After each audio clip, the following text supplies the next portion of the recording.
Hi, Sue here, welcome back. Now, last week we talked about using talk to help our children develop better well-being. This week we're going to be talking about talk from the point of view of an academic perspective.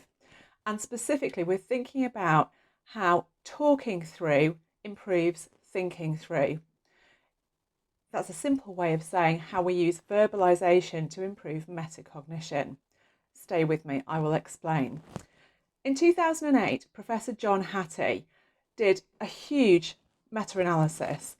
He looked at over 50,000 studies involving over 250 million students worldwide.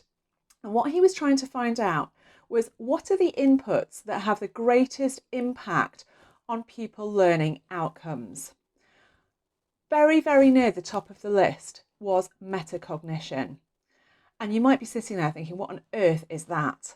Metacognition is, in very simple terms, thinking about thinking. Let me explain. There's three basic steps.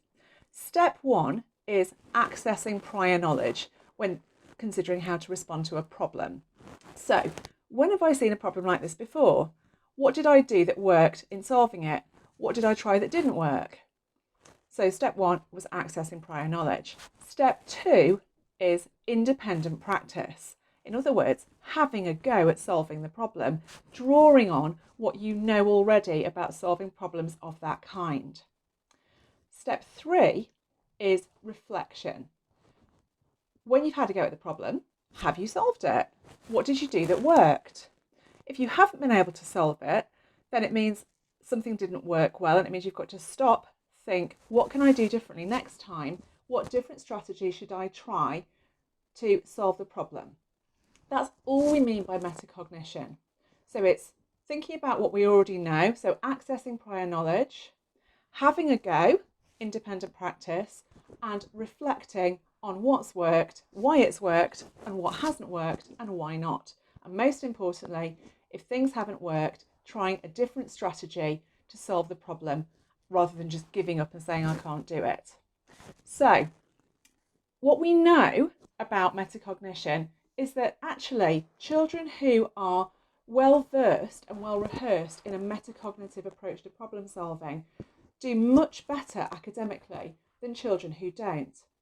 The UK's Education Endowment Foundation has done a large piece of research about this, and they've found that kids who use metacognitive strategies as part of their ordinary day-to-day learning make an average of 8 months additional progress compared to those who don't use a metacognitive approach.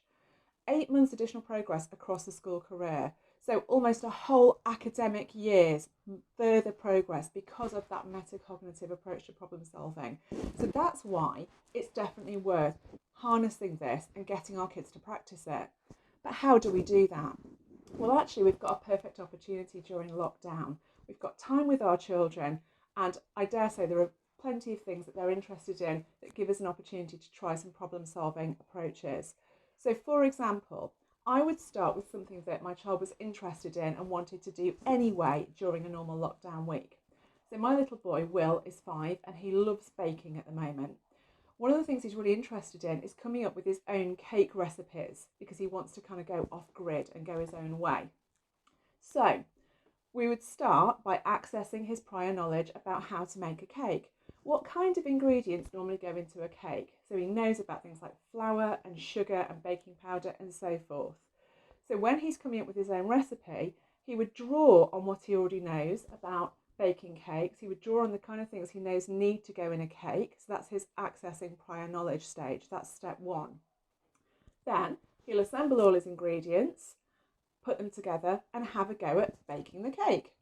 That's step two. That's the independent practice stage. When the cake comes out of the oven and it's cooled down, we'll do step three, which is the reflection stage. And I would highly recommend having a good slice of cake in your hand whenever you're reflecting on anything. It's just a basic life essential. So when we taste the cake, we will decide, is it tastier than previous cakes? If so, what was the brilliant ingredient that made the difference? Has it risen? If not, and it's as flat as a pancake, then he'd need to think back about whether or not he's put enough baking powder in it.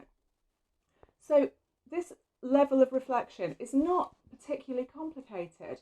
It's what we might consider to be common sense, but actually common sense is something that we learn as we go through life. Adults have lots of common sense because we've got lots of life experience and we've had lots of time to reflect on our prior learning. Small children and those who are moving into adolescence don't necessarily have what you and I would consider to be common sense. So what we can do is we can teach our children how to develop what we consider to be learning common sense through this very simple process of metacognitive problem solving.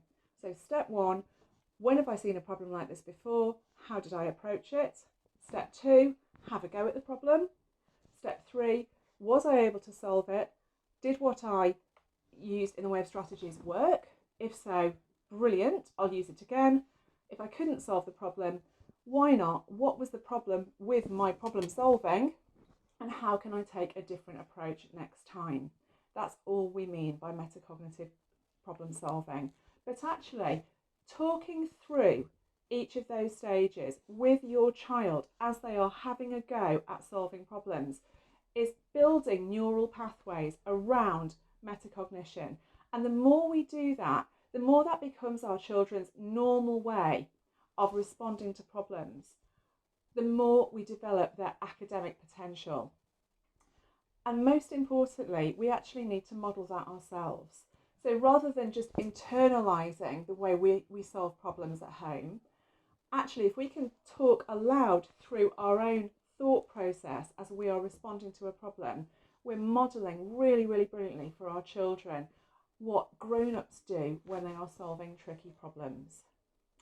Okay, so good luck this week. I'm going to be doing lots of listening to Will while he is talking through, as part of his thinking through, developing his metacognitive strategies and skills. That's it for this week. If you would like to see some more of the Sane Parent vlogs, please do feel free to subscribe. There are free handouts at my website, which is thesancoachingandtraining.com/the Sane Parent. But for now, look after yourselves, stay safe, and see you next week. Bye for now.